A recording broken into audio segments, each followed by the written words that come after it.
तो मैं हूं वंदना भारती और आप देख रहे हैं कमोडिटी इनसाइट्स। ये है इवनिंग एडिशन और 16 अप्रैल का। अब यहाँ पे कुछ इंडिकेशंस आपको आ रहे हैं, वो इंडिकेशंस ये बता रहे हैं कि हम लोगों ने एक अपसाइड काफी ज्यादा आता हुआ देखा है कमोडिटी में।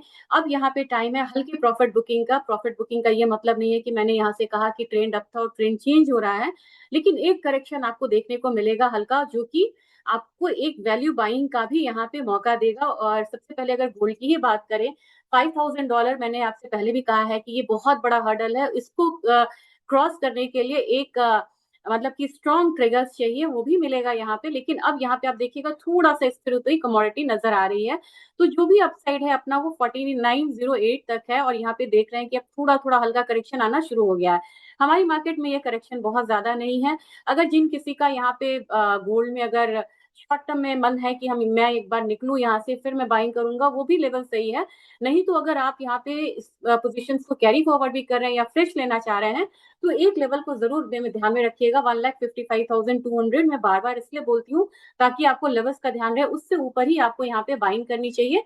नहीं तो हल्के करेक्शन करेक्शन की गुंजाइश लग रही है मुझे, वो आता है तो वहां पे आप वैल्यू बाइंग करिए। यानी कि यहाँ पे इस प्राइस लेवल पे इंडिकेशंस बाइंग का यहाँ पे फिलहाल फिलहाल नहीं आ रहा है, एक लेवल को क्रॉस करने की जरूरत है। रही बात सिल्वर की, तो सिल्वर में अब यहाँ पे थोड़ा सा जो कह सकते हैं कि डबल टॉप की तरफ फिलहाल फिलहाल बन रहा है $81 के करीब। इसका हमें रिस्पेक्ट करना होगा। प्राइसेस थोड़ा सा करेक्ट होता है तो $77 तक आ सकता है, $1 से $1.5 तक की गिरावट हो सकती है। कॉशन वाइज आप यहाँ से अगर बाइंग में है निकल सकते हैं, और जिन लोगों को फ्रेश बाइंग करनी है वो यहाँ पे थोड़ा सा करेक्शन का वेट करिएगा। प्राइसेस एक बार फिर से $85 और $90, $88 का जो लेवल है वो भी इंटैक्ट है, और वो मुझे लग रहा है कि थोड़े दिन में आपको ये भी लेवल देखने को मिलेगा। हमारे सिल्वर के बाजार में अगर बात की जाए, तो आप लोगों ने एक लेवल बहुत इंपॉर्टेंट यहाँ पे मेंशन करा है और मुझे वो लेवल याद है, 2,56,600। हम उस लेवल का एक बार ही वेट करेंगे वो लेवल टूटने का, तब यहाँ पे फर्दर बाइंग का जो सिग्नल है वो और स्ट्रॉन्ग होता हुआ नजर आएगा। तो कितना तक आके आज का हाई लगा के रहा है, ये है 2,55,735, यानी कि 800-900 पॉइंट उस लेवल से नीचे है। तो एक बार इस हर्डल को हम यहाँ पे एक बार हटने देते हैं। उससे ऊपर की अगर लेवल्स मिलते हैं तो फिर यहाँ पे हम सिल्वर में फिर से बाइंग करेंगे, और उसके बाद आपको एक बारी 2,61,000 तक के लेवल्स भी देखने को मिलेंगे। तो फिर से एक बारी मैं कर रही हूँ, क्लैरिटी के साथ बोल रही हूँ, 2,56,600 से ऊपर आए तो एक अच्छी सी बाइंग आपको यहाँ पे बनेगी। नेक्स्ट मुझे लग रहा है 2,62,000 से 65,000 वाला लेवल आता हुआ दिख सकता है। एक करेक्शन आपको कहाँ तक ले जा सकता है ये भी बताना बहुत जरूरी होता है। तो हल्का करेक्शन अगर आता है तो 2,45,000 तक का लेवल आप आता हुआ देख सकते हैं। सिल्वर में क्रूड में मैंने एक चीज आपसे जरूर बोला था कि आज की वीडियो में मैंने बोला था कि ये 3 बार यहाँ पे एक सपोर्ट लिया हुआ है, तो बहुत जल्दबाजी नहीं करनी होगी हमें कि क्रूड यहाँ से बिल्कुल डाउन साइड आ गया और $79 इमीडिएट आएगा। जी नहीं, थोड़ा सा ये टाइम लेगा, क्योंकि ये कमोडिटी मैंने इंडियन क्रूड बास्केट भी दिखाया था कि इंडियन क्रूड बास्केट अभी इतना ज्यादा नीचे नहीं है। बिल्कुल मुझे लग रहा है कि एक बार 95 तक एक बार आता हुआ दिख सकता है। हमारी मार्केट में एक बार 8900 वाला जो लेवल है, 8995 वाला, वो आ सकता है।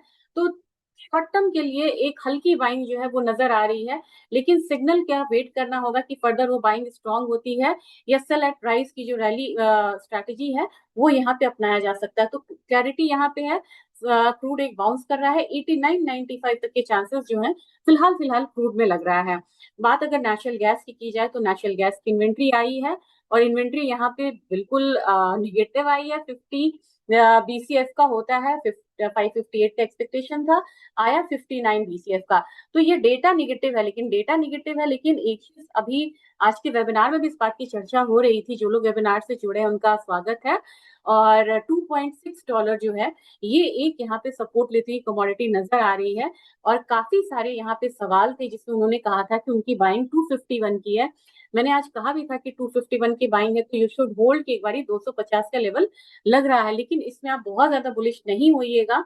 255 से लेके 265 वाला जोन है, वहां से प्राइसेस का अपसाइड एक बार ही रुक सकता है। तो फिलहाल फिलहाल 265 का एक लेवल बनता हुआ नजर आ रहा है।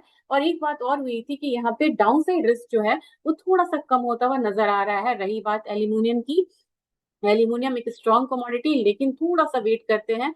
इसने जो मैंने 380 बोला था, लगभग वहां के लेवल्स इसने दिखा दिए हैं।